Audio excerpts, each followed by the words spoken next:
pète, il trouve son slip. Allez, tous ensemble. Et quand il pète, il trouve son slip. Et quand il pète, il trouve son slip. Et quand il pète, il trouve son slip. Et quand il pète, il trouve son slip.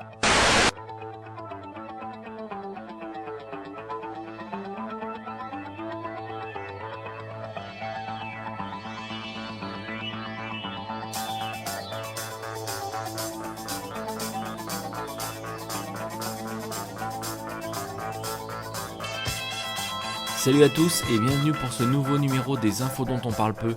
Alors comme vous le voyez, plus la crise est grave et profonde, plus les émissions à la télé sont débiles. Je crois que c'est proportionnel en fait. Bon, on va passer au sommaire de ce numéro, on va parler d'infos internationales, on va parler d'économie, et on va parler de santé et environnement. Alors accrochez vos ceintures et on y va. On attaque la partie internationale en parlant de la Syrie et d'Israël, puisque le ton monte entre ces deux nations. C'est même plus que le ton qui monte, puisqu'il y a eu déjà des échanges de tirs. Donc, on parle encore de ces fameux missiles S-300 russes qui ont été livrés ou qui vont être livrés à la Syrie.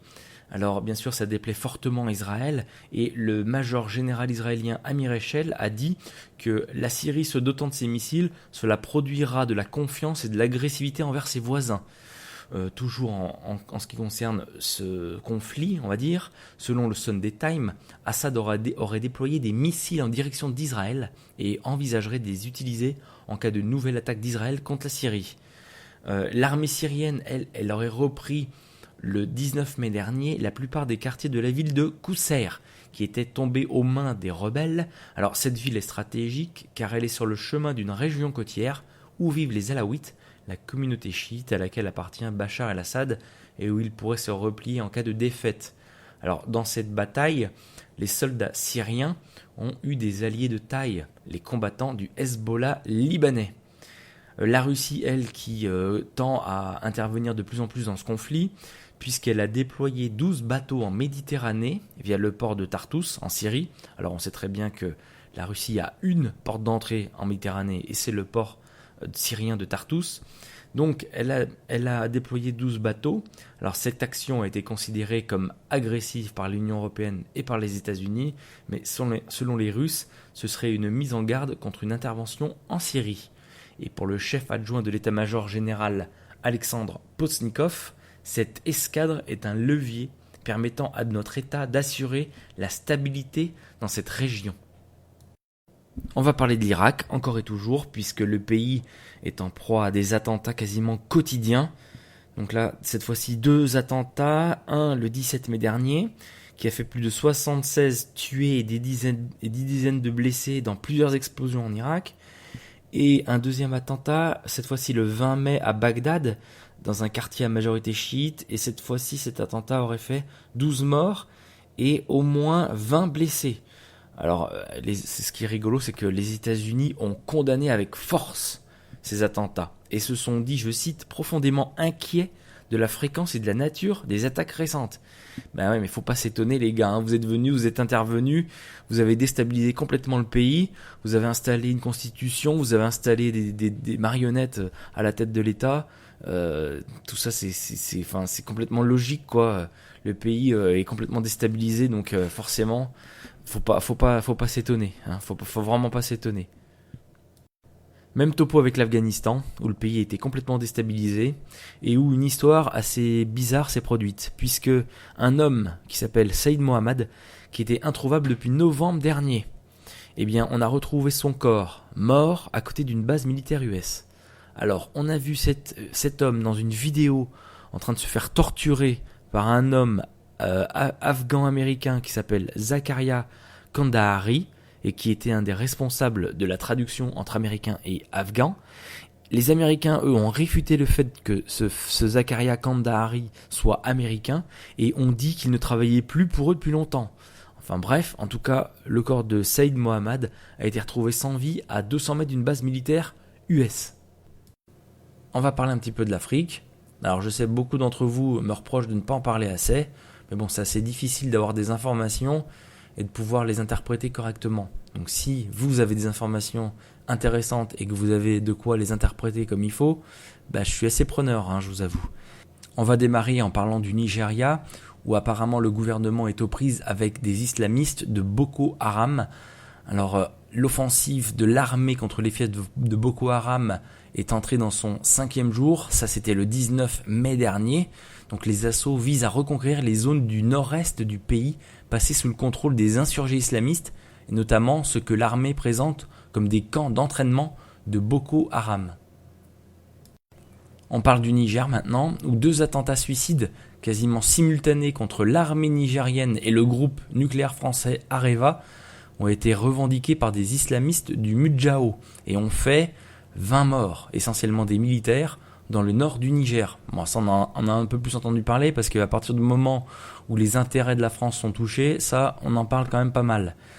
Alors à Agadez, des élèves officiers sont retenus en otage par les assaillants impliqués dans les opérations perpétrées contre les camps militaires de cette ville du nord du Niger, selon le gouvernement.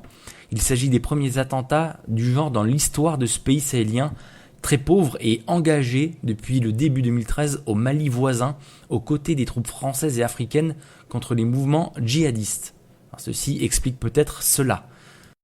On va parler de la République démocratique du Congo, non pas pour y parler de violence, mais pour y parler d'un projet hydroélectrique qui pourrait vraiment changer la donne au niveau géopolitique en Afrique. Puisque maintes fois repoussé faute de financement, un projet hydroélectrique du Grand Inga, en République démocratique du Congo donc, pourrait finalement entamer sa première phase en octobre 2015. Le site, déjà doté de 2 vieilles centrales, pourrait à lui seul alimenter en électricité la moitié de l'Afrique. Les principaux conseils du gouvernement congolais sur ce projet sont EDF, GDF et la banque Lazare. Cet atelier a réuni des bailleurs de fonds et le gouvernement candidat à la réalisation de la première phase de ce chantier monumental dont le coût total d'investissement est estimé à 80 milliards de dollars pour une capacité de production de plus de 40 000 mégawatts. Un petit mot sur la Corée du Nord, où l'armée a procédé à 6 tirs de missiles courte portée en 3 jours, du 17 au 20 mai dernier. Selon un officiel nord-coréen, ceci a été fait pour renforcer notre force militaire. Un petit mot sur l'Iran, puisque l'Iran a exécuté la peine de mort par pendaison contre 2 hommes condamnés pour espionnage. Mohammad Edari, qui a travaillé pour le renseignement israélien, le Mossad, et le deuxième accusé, Kourouch Hamadi, qui a collaboré avec la CIA américaine. Toujours l'Iran, Israël et les États-Unis maintenant, puisque le Sénat américain vient de passer une résolution visant à apporter tout le support US nécessaire à Israël en cas d'attaque sur l'Iran. Voici ce que la résolution précise, je cite, « Si le gouvernement d'Israël est obligé de prendre des mesures militaires en état de légitime défense contre le programme nucléaire de l'Iran, le gouvernement des États-Unis devrait soutenir Israël et fournir, conformément à la loi des États-Unis et à la responsabilité constitutionnelle du Congrès, d'autoriser l'utilisation de la force militaire, le soutien diplomatique, militaire, économique au gouvernement d'Israël dans sa défense de son territoire, des gens et de son existence. » Fin de citation. Un petit mot sur Israël, dans son conflit avec les Palestiniens, puisque l'armée israélienne aurait utilisé des fusils snipers contre des manifestants palestiniens. Cela s'est passé dans le quartier de Beit El, à l'est de Ramallah, et les tirs auraient fait 5 blessés chez les jeunes Palestiniens. On va parler des États-Unis maintenant. Alors, j'aime bien parler des États-Unis parce qu'il se passe toujours plein de trucs assez bizarres. Alors, on va parler d'abord des États-Unis et du Mexique, puisque sur la décennie 2002-2012, 648 citoyens américains ont été assassinés au Mexique, soit 40% des 1600 qui ont été tués de par le monde. Parmi eux, le petit-fils de Malcolm X, Malcolm Shabazz, 29 ans, tué le 9 mai dernier. 130 des victimes US au Mexique ont été tuées dans le secteur de Tijuana, 120 autres autour de Ciudad Juárez. 2011 fut l'année la plus meurtrière pour les Américains au Mexique avec 113 morts. En outre, sur ces 1600 morts, 300 civils américains ont été victimes d'une action terroriste sur la même période. Au total, entre octobre 2002 et décembre 2012, 8392 Américains ont trouvé la mort dans différentes circonstances. Accident de la route, suicide, acte terroriste et autres crapuleries, dont 2344 rien qu'au Mexique, soit 28%.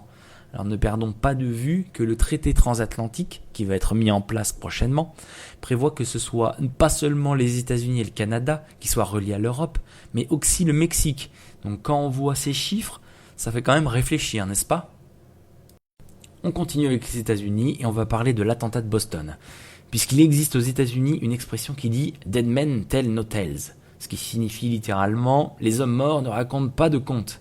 Alors on peut utiliser cette expression dans le cas présent, puisque le FBI vient de tuer Ibrahim Todachev, chez lui à Orlando en Floride. Alors cet homme d'origine tchétchène aurait été en contact avec les frères Tsarnaev, donc les auteurs de l'attentat, et serait donc impliqué dans les attentats de Boston.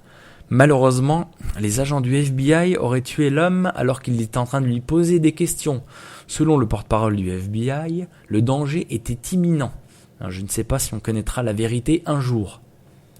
On continue avec les États-Unis et on va parler des drones. Alors déjà, dans un premier temps, je ne sais pas si vous avez vu le reportage qui est passé sur France 5 la semaine dernière, qui s'appelle « Drones tueurs et guerre secrète ». Alors bon, il est en rediffusion et vous pouvez le trouver sur le net. Je vous mettrai le lien sous la vidéo, mais si vous ne l'avez pas vu, déjà c'est un très très bon documentaire sur les drones américains. Alors, en ce qui concerne les drones, sous la pression du Congrès et de ses alliés, Obama va changer sa stratégie d'utilisation de ces drones. Les frappes seront autorisées que contre des cibles représentant une menace imminente et continue. Il doit être également établi qu'aucun civil ne doit être tué ou blessé lors de l'utilisation de ces drones. Le genre de truc logique et évident qui aurait dû être mis en place dès le début. On continue avec les États-Unis et une cour fédérale de justice US qui a donné raison au gouvernement de ne pas rendre public des photos et vidéos de l'assaut au Pakistan qui a mené à la mort de Ben Laden. La cour a conclu que ces photos pouvaient relever des méthodes secrètes de renseignement et les images de Ben Laden balancées dans la mer pourrait conduire à des violences contre les citoyens US. Donc encore une histoire où on ne saura jamais la vérité. Un petit mot sur la Suède avec ses émeutes. Alors on a l'impression qu'en Suède il se passe à peu près la même chose que chez nous en France, quoi. Puisque la mort d'un homme abattu par la police a déclenché toute une série d'émeutes qui sont toujours en cours à l'heure actuelle. Donc cet homme était un résident de Husby, une banlieue pauvre de Stockholm, où la population d'origine immigrée est très forte. Alors c'est dans ce quartier qu'ont débuté les incidents, dimanche dernier, avant de se propager à d'autres banlieues et à la ville de Stockholm. Le Premier ministre suédois Fredrik Reinfeldt a depuis pris la parole à plusieurs reprises. D'abord pour attribuer certains des problèmes à l'échelle des politiques d'intégration des immigrés, ensuite pour dénoncer ces actes. Je cite, « Il est important de se rappeler que brûler la voiture de son voisin n'est pas un exemple de la liberté d'expression, c'est du hooliganisme. » Et enfin, pour terminer avec ces infos internationales, on va revenir un petit peu sur la France et on va parler d'un sujet que j'aime bien, c'est-à-dire les médias. Puisque on vient d'apprendre, ou en tout cas je viens d'apprendre, qu'Endemol France, qui est le premier producteur français de programmes pour la télévision et des nouveaux médias, plus de 800 heures de programmes produits chaque année, eh bien on vient d'apprendre qu'Endemol France est en fait une filiale de Goldman Sachs. Le monde est petit quand même, hein. On attaque la partie économie maintenant. On va parler de la Belgique et du FMI. Le FMI avec à sa tête Christine Lagarde qui, avant d'aller témoigner devant la Cour de justice de la République à propos de l'affaire Tapie, eh bien, elle a recommandé à la Belgique de laisser s'éteindre le mécanisme d'indexation automatique des salaires et d'accélérer les réformes structurelles pour accroître la productivité et restaurer la compétitivité de l'économie afin de favoriser la relance. Bon, comprenez, en fait, c'est pour libéraliser totalement la Belgique. Alors chez nous, ça a été déjà fait en 1983 par les socialistes. Corrigez-moi si je me trompe. Mais depuis 1983, les salaires des Français ne sont plus indexés sur l'inflation. Il faut qu'il en soit de même dans tous les pays européens pour pouvoir mettre en place le traité transatlantique sans qu'il y ait d'obstruction.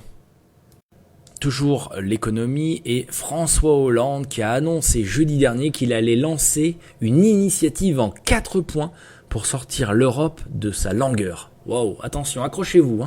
Alors, premier point, l'instauration d'un gouvernement économique qui se réunira tous les mois autour d'un véritable président nommé pour une durée longue. Deuxième point, la mobilisation tout de suite d'une partie des fonds européens réservés à la jeunesse, 6 milliards d'euros, pour que nous puissions venir en soutien de tous les jeunes d'Europe qui aujourd'hui peinent à trouver une formation ou un emploi. Troisième point, mise en place d'une communauté européenne de l'énergie. Quatrième point, une nouvelle étape d'intégration avec une capacité budgétaire qui serait attribuée à la zone euro et la possibilité progressivement de lever l'emprunt. Qui peut croire qu'avec ces 4 points, la France va sortir l'Europe de sa langueur ? Ce n'est pas avec des sous, ce n'est pas en nommant un gouvernement économique qui se réunira tous les mois que ça va changer quelque chose. On continue avec la partie économie et on revoit surgir DSK, notre Dominique Strauss-Kahn national, qui, avec toutes ses casseroles aux miches, continue néanmoins son travail pour l'oligarchie en inaugurant une banque d'investissement au Soudan du Sud. Alors, la banque d'investissement comprenait un organisme qui va emprisonner par la dette le Soudan, comme cela a été démontré maintes fois, je le redis encore une fois avec le bouquin de John Perkins, Confession d'un assassin financier. Et une fois que le Soudan aura été endetté jusqu'à plus soif, eh bien l'oligarchie reviendra les voir pour leur demander de leur donner un petit peu de leur pétrole. Voilà ce qui va se passer. On continue avec l'Islande. Et les partis qui ont remporté les législatives en avril dernier ont trouvé un accord de gouvernement qui inclut l'organisation d'un référendum sur l'adhésion à l'Union européenne. Bon, déjà, je comprends pas pourquoi l'Islande veut adhérer à l'Union européenne, mais bon, passons.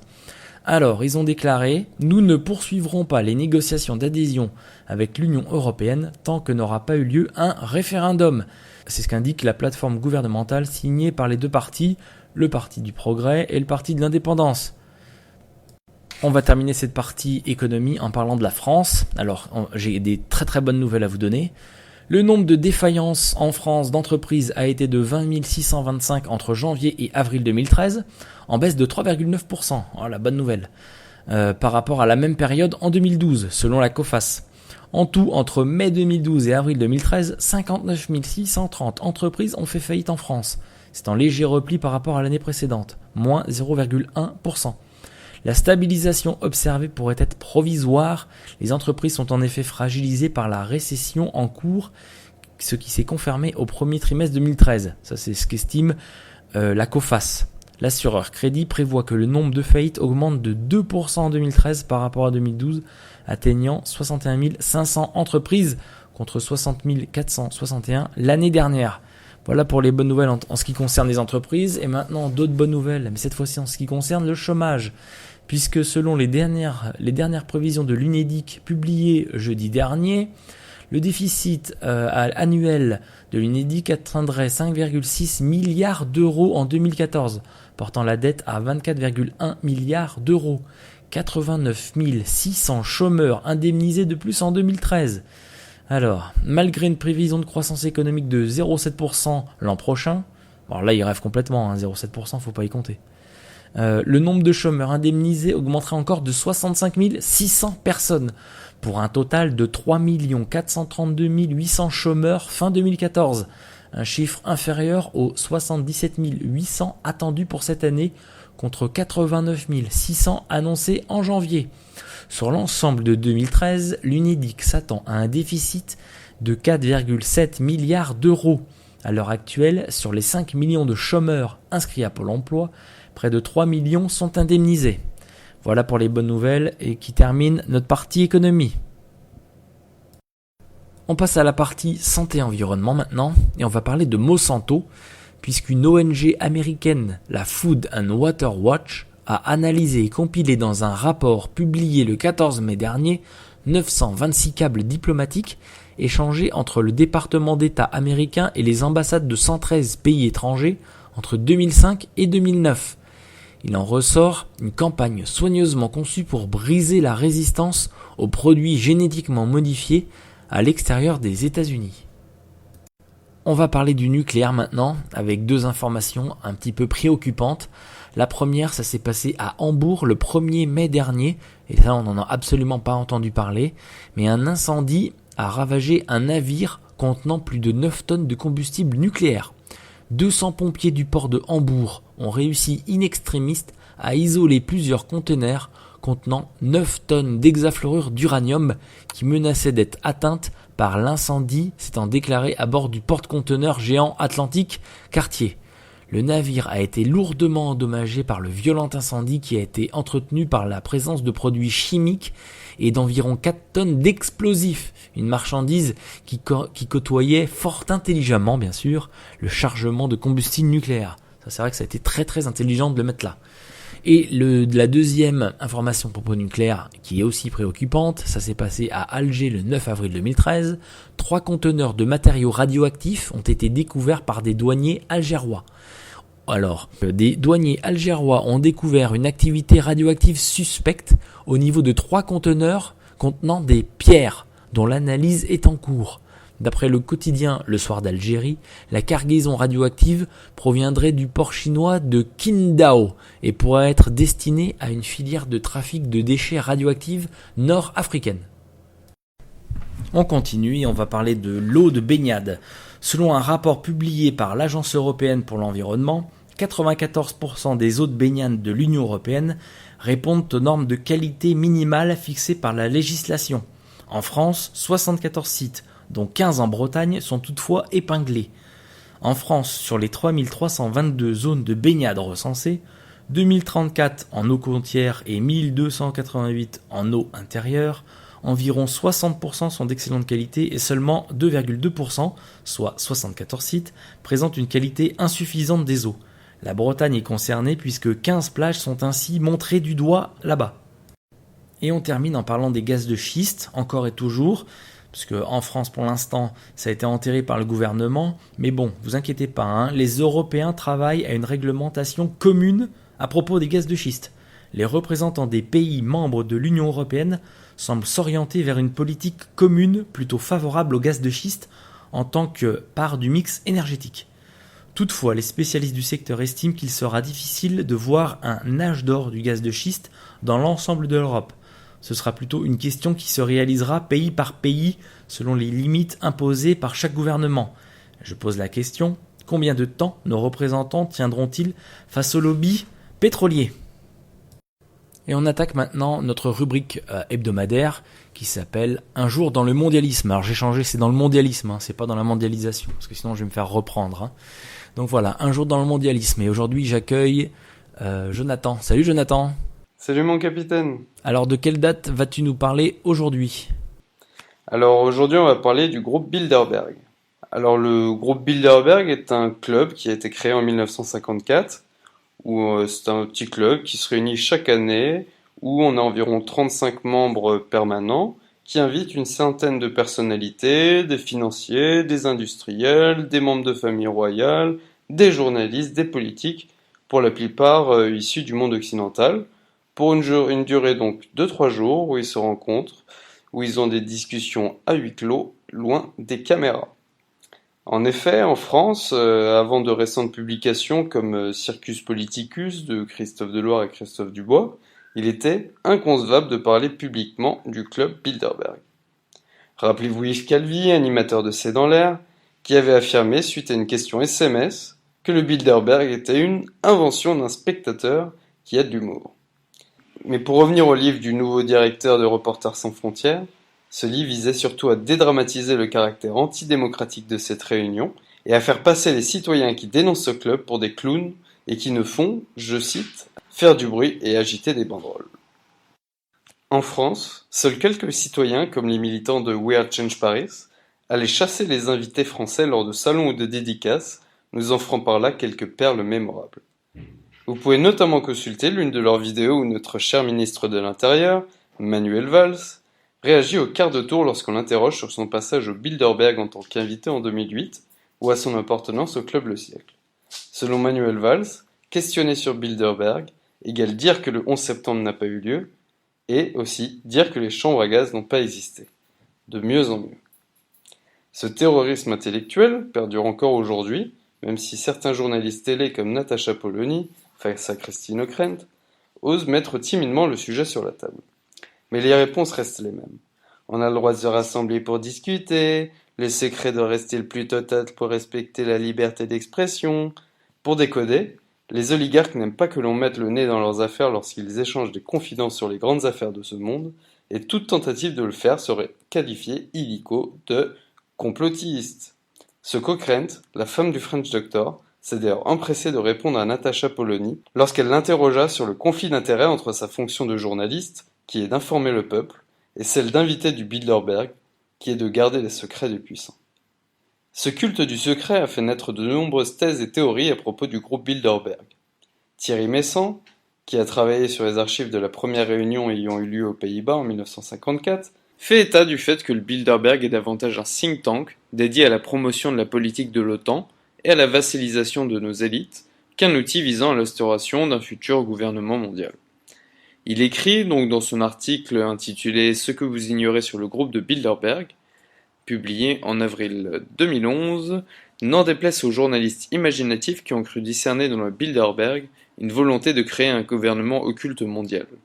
Ce club de personnalités influentes n'est qu'un outil de lobbying de l'OTAN pour la promotion de ses intérêts. C'est beaucoup plus sérieux et beaucoup plus dangereux, car c'est l'OTAN qui ambitionne d'être un gouvernement occulte mondial, garantissant la pérennité du statu quo international et de l'influence américaine. Alors évidemment, le fait qu'on vous parle aujourd'hui du Bilderberg, ce n'est pas anodin, puisque comme vous le savez, nous allons aller couvrir le Bilderberg, Jonathan et moi. Je ne sais pas s'il y aura d'autres personnes, mais en tout cas nous on va y aller. Donc le Bilderberg 2013 se tient à Watford, dans le nord de Londres, du 6 au 9 juin prochain. Donc nous y serons. Alors nous avons comme indication le fait que ça se tiendra dans un hôtel qui s'appelle le Groove Hotel, qui est un gros hôtel de luxe, 5 étoiles avec golf, etc.